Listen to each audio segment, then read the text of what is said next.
India's most loved and iconic freedom fighter, Subhash Chandra Bose or Netaji, was known for his rousing motivational speeches.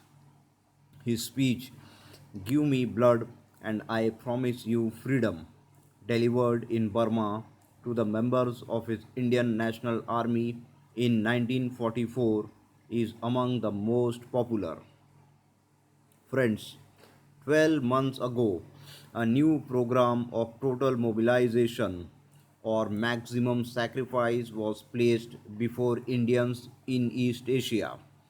Today, I shall give you an account of our achievements during the past year and shall place before you our demands for the coming year.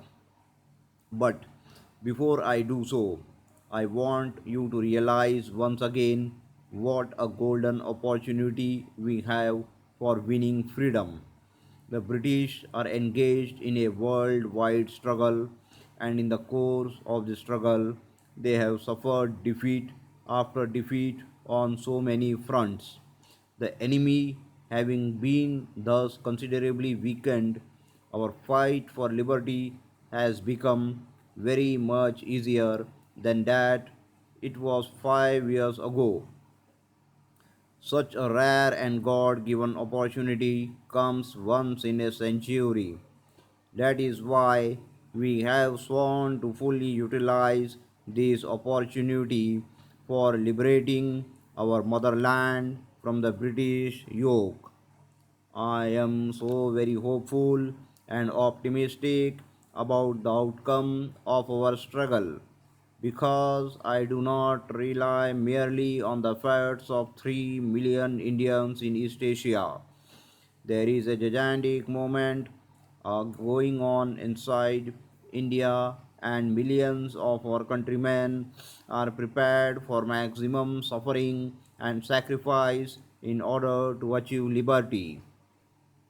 Unfortunately, ever since the Great Fight of 1857, our countrymen are disarmed, whereas the enemy is armed to the teeth. Without arms and without a modern army, it is impossible for a disarmed people to win freedom in this modern age. Through the grace of Providence and through the help of generous Nippon, it has become possible for Indians in East Asia to get arms to build up a modern army. Moreover, Indians in East Asia are united to a man in the endeavor to win freedom, and all the religious and other differences that the British try to engineer inside India simply do not exist in East Asia. Consequently, we have now an ideal combination of circumstances favoring the success of our struggle, and all that is wanted is that Indians should themselves come forward to pay the price of liberty. According to the program of total mobilization, I demanded of you men money and materials. Regarding men, I am glad to tell you that I have obtained sufficient recruits already. Recruits have come to us from every corner of East Asia, from China, Japan, Indochina, Philippines, Java, Borneo, Celebes, Sumatra, Malaya, Thailand, and Burma. You must continue the mobilization of men, money, and materials with great vigor and energy. In particular, the problem of supplies and transport has to be solved satisfactorily. We require more men and women of all categories for administration and reconstruction in liberated areas. We must be prepared for a situation in which the enemy will ruthlessly apply the scorched earth policy before withdrawing from a particular area, and will also force the civilian population to evacuate as was attempted in Burma. The most important of all is the problem of sending reinforcements in men and in supplies to the fighting fronts. If we do not do so, we cannot hope to maintain our success at the fronts, nor can we hope to penetrate deeper into India.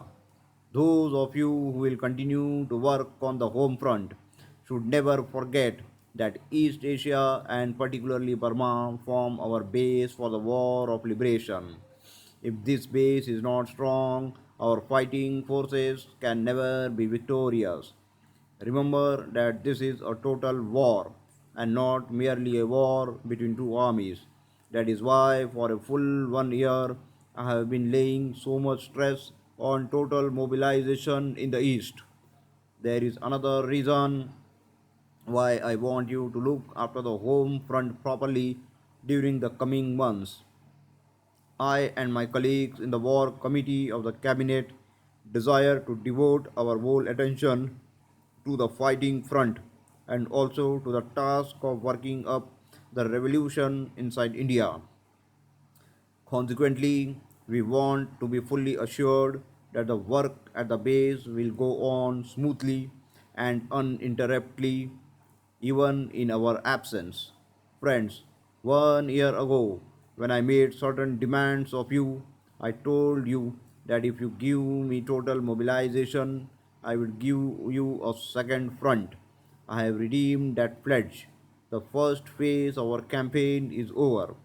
Our victorious troops, fighting side by side with Nipponese troops, have pushed back the enemy and are now fighting bravely on the sacred soil of our dear motherland. Gird up your loins for the task that now lies ahead. I had asked you for men, money, and materials. I have got them in generous measure. Now I demand more of you. Men, money, and materials cannot by themselves bring victory or freedom. We must have the motive power that will inspire us to brave deeds and heroic exploits. It will be a fatal mistake for you to wish to live and see India free simply because victory is now within reach. No one here should have the desire to live to enjoy freedom. A long fight is still in front of us. We should have but one desire today, the desire to die so that India may live, the desire to face a martyr's death so that the path to freedom may be paved with a martyr's blood. Friends, my comrades in the war of liberation, today I demand of you one thing above all. I demand of you blood. It is blood alone that can avenge the blood that the enemy has spilled. It is blood alone that can pay the price of freedom. Give me blood and I promise you freedom.